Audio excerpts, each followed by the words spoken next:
All right, welcome to the Resch Center and to the Court Report, brought to you by Sherrill Tire and Auto. I'm Brad Hansen, and I've got Kate Peterson-Abiad with me, Tournament Director, WIAA Associate Director? Assistant Director. I can never remember between the two. I'm so sorry. Okay, no problem. It's good to be here. It's nice to have this environment here at the Resch. So if you've been watching at home today, you have seen 3 incredible basketball games. Just tell me a little bit about kind of the atmosphere and how this tournament has gone so far. Well, I think we couldn't have gotten a better start. I mean, how about the first game and going into overtime, a huge shot to send it in overtime. The place was just rocking. And, having a finish like that to start off the championship day was phenomenal. And then every game has been within 3-4 points from here. So I don't know if we could have scripted a better start to this tournament day. Kate, we talked about it on the broadcast yesterday.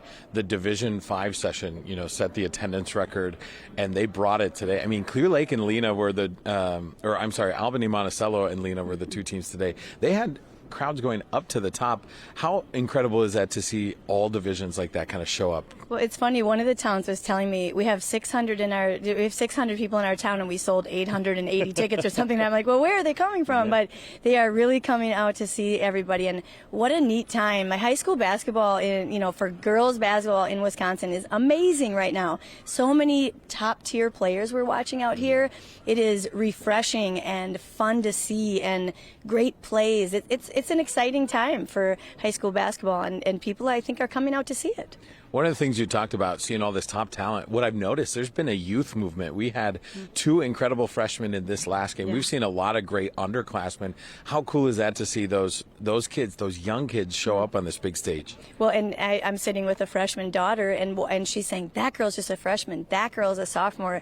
Really, people are noticing that these young kids are able to look at the poise that they have, look at the confidence that they play with. It's amazing, but that's what we believe sports does for young people, is that it gives them that kind of confidence and understanding how to fight through challenges, and it's been really neat to watch that here. But look at what's happening around the country with women's basketball and kind of the Caitlin Clark movement, right? And it's inspiring young kids to get out and play ball, and I really hope we see this continue to grow with girls basketball. Yeah, I saw a line outside the Target Center today, ready to get into the Big Ten Women's Tournament today. So from kind of an overview standpoint, just how is the tournament going, and how, for you, how is this weekend going? Well, we're crowning champions, so we're mission accomplished, first of all. But also seeing how the community's welcomed us here at Green Bay, which is always a big thing, and then how the crowds have come out to support the kids, and watching just the emotion of being in here with the communities that have backed these kids all year long. It's been fantastic. It's just been fantastic. No hiccups from an administrative side, so that's good too. Yep. But even if there were, we try not to let anybody see them anyway. So 2 more games tonight, and then you got to catch your breath, and we're right back at this in Madison on Thursday. What are these couple of weeks? What is this like for you? Because we had a ton of tournaments last weekend as well, the weekends before. Do you have time to stop moving at all during this month stretch or so? I just tell myself every night, 10 more days or 20 more days or whatever it is, because we move a lot of games. We have sectionals that, teams we think are going to win. It'll be on this side of the state. We've got to move the games. And so there's a lot of movement. And people, I understand, they need answers right away. And so we're trying to get that information to them as quickly as possible and trying to stay sharp, not forget anything. And so that becomes, I think, more than anything, when it all comes to a screeching halt after it's over, it's the mental part of it that's like, okay, I can shut my brain off for a few hours and just, rest. I think last year, I fell asleep that last night and didn't wake up till noon the next day. So but it's fun. It's March Madness. It just keeps you going. That adrenaline just keeps you going. And then when it's over, we'll just be really proud of what we've accomplished and be really happy for all those kids that made lifelong memories. Well, Kate, we sure appreciate the work that you do, the work that the WIAA does, the chance to be a part of this. This is my favorite couple of weeks of the year to come back to this every year. So thank you. I'm going to let you go eat, settle down, sit down, shut your brain off for a couple, maybe 20 minutes or so. We'll be back here for D2 at 6:30. You got it. It's going to be a great game. I'm so excited. Me too. All right, Kate, thank you very much. We appreciate your time. Yeah. So that was Kate Peterson-Abiad. You can just go. You don't need to wait for me. Yeah. Okay, thank you. So that D2 game, we've got, two more games here. That D2 game is a big one that she alluded to. It's Pewaukee and Notre Dame, the 1 and 2 seeds. It's a rematch of last year's championship game, and it's a battle of two teams that are very familiar with each other. In fact, Notre Dame has lost 2 games in the last 2 years. They both have been to Pewaukee during the regular season, but then Notre Dame has had the last laugh here at State. And what Notre Dame is trying to do is historic today. They have a chance to win their 4th straight gold ball. No team in Wisconsin State history has ever won 4 in a row. Plenty have won 3, including Beaver Dam from 2017 to 19. That was the last time it was done. Now, Notre Dame has done it 3 times, but the Tyrion twins for Pewaukee, Giselle Janoski, they have something to say about this.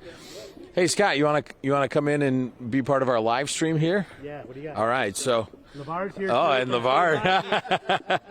K-Cubs did a brilliant job with that tournament. So we're literally on our live stream just talking basketball with our folks at home.